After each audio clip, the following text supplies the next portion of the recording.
You ever watch a kid get tripped on purpose in the middle of a basketball court? While the coach pretends not to see. You ever see three boys high-five after it while everyone else just laughs like that's normal? Yeah, that happened.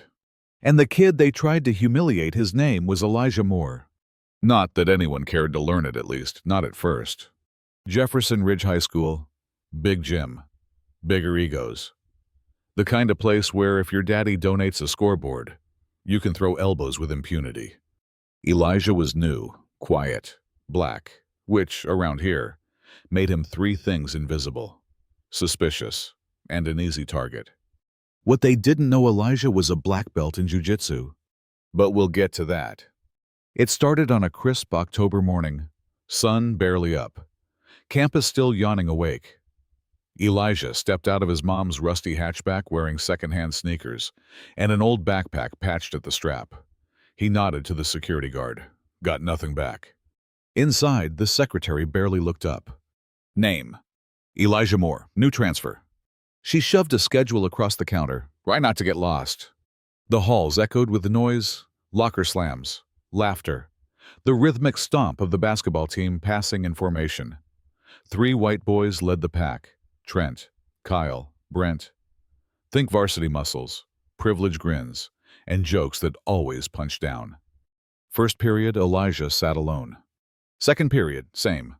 By third, he managed a smile from a girl named Lily Redcurls, thick glasses, quick with a book and quicker with her mouth. She waved him over at lunch. But when he got there, her friends suddenly found reasons to scoot. Phones out, eyes not meeting his. He sat at the end of the table, alone again. Behind him, someone muttered, probably can't even spell his name. Another said, bet he got in here 'cause of a quota. Laughter. Not loud enough for teachers, just loud enough for him.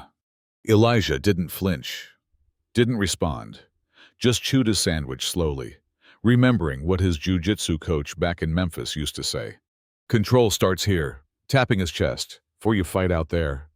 But inside, he burned. That afternoon, he signed up for basketball tryouts. Just a name on a clipboard, no fanfare. Trent spotted it. Looks like the new kid wants to play, he sneered to Kyle. Hope he brought his own bench. Open gym was war disguised as sport. Every time Elijah touched the ball, they fouled him hard. Elbows to the ribs, knees to the thigh, rash talk like acid. Know your place, Trent hissed. But Elijah kept playing, silent, focused. Until the moment they tripped him mid-layup and let him crash flat on his back. Phones were already out. Someone muttered, "Ooh, that's gotta hurt." Someone else laughed. Guess gravity's not on his side. Coach looked up, then looked away. That night, the video was online, labeled New Kid Eats Floor. It spread fast, laughter in the halls, side-eyes in class. Teachers heard but didn't act. At home, Elijah watched it loop on his mom's phone. His shoulders rigid. His mother, Lena, sat beside him on their worn couch, her eyes full of worry. They want you to snap, she whispered, so they can say you're dangerous. He nodded, said nothing. The next day, the whispers got louder. Elijah the choker. Mr. Kung Fu. Even Lily looked uncomfortable. She opened her mouth to speak, then caught a glare from her friend and backed off. She mouthed sorry, eyes wet, before turning away. And that was worse than the tripping. Because sometimes silence cuts deeper than words. In the locker room after practice, it got worse. Maybe we should help you find your voice, Brent joked, stepping in front of Elijah. I don't want trouble, Elijah said, voice calm but steady. He shifted his weight slightly. Ready, but not threatening. Kyle smirked. That's not how this works. They moved in, triangle formation, classic bully move. But what they didn't expect was that Elijah had spent the last decade mastering the art of balance, leverage, and patience. Trent lunged and hit the floor before he realized his foot had left it. Brent swung and found himself gasping on the ground, wind knocked clean out. Kyle blinked, then stepped back. I'm someone who just wanted to be left alone, Elijah said. Voice level, remember that next time.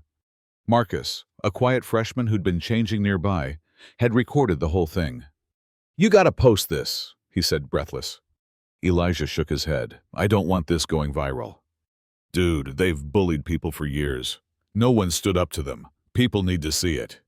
That night, Elijah told his mom everything. She listened, her hand over her mouth, tears threatening to fall. They'll twist it, she finally said. 3 white boys versus 1 black kid with combat skills. They'll say you're the threat. He nodded. I just wanted to belong. I know, baby, she whispered. But now you gotta be smart. We document everything. And they did. Every insult.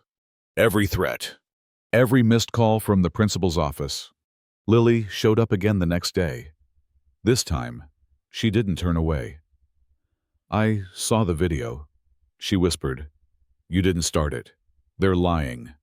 Marcus stood beside her. We believe you. We're with you. But belief wasn't enough. Not when Trent's father was on the school board. Not when the principal refused to return Lena's calls. Not when the basketball coach called it a misunderstanding. So the plan changed. Marcus kept his phone ready at all times. Lily started getting other students to speak out quietly at first.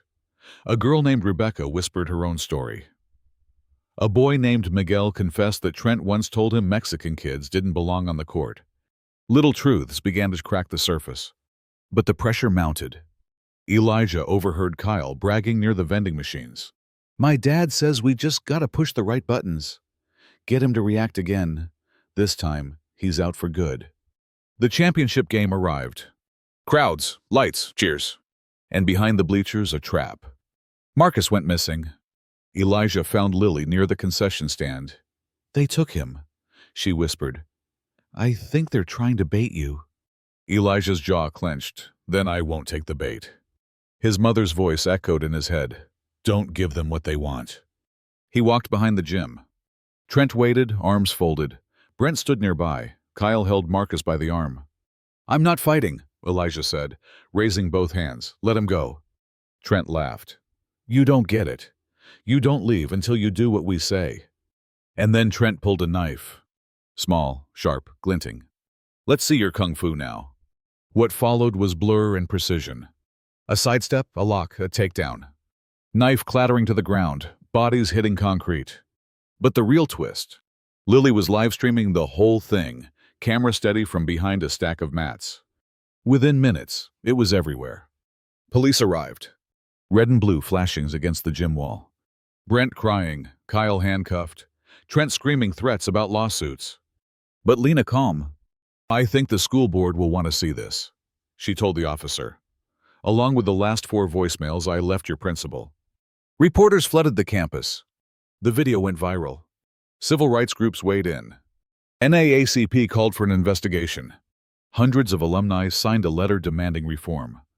Principal suspended, coach benched, a task force launched. But that's not the end. Not quite. 2 weeks later, Elijah stood in the middle of the school cafeteria. People looked at him differently now. Some ashamed, some proud, some unsure. One kid mumbled, we should have stood up sooner. And Elijah, he just nodded. Not angry, not triumphant. Just steady. That afternoon, he stepped onto a jiu-jitsu mat for a regional tournament. The crowd roared as his name was called. Elijah Moore, representing Ridge Valley Jiu-Jitsu. He won. Of course, he did. But when the ref raised his hand in victory, he didn't smile. He just looked out at the crowd and saw Lily, Marcus, Rebecca, his mom. The ones who stayed. The ones who believed. And for the first time in weeks, he breathed. Not because it was over, but because it had finally begun. Because real fights aren't always on the mat. They're in classrooms, hallways, boardrooms. And the biggest wins don't always end in cheers. Sometimes they end in silence and the choice to speak anyway.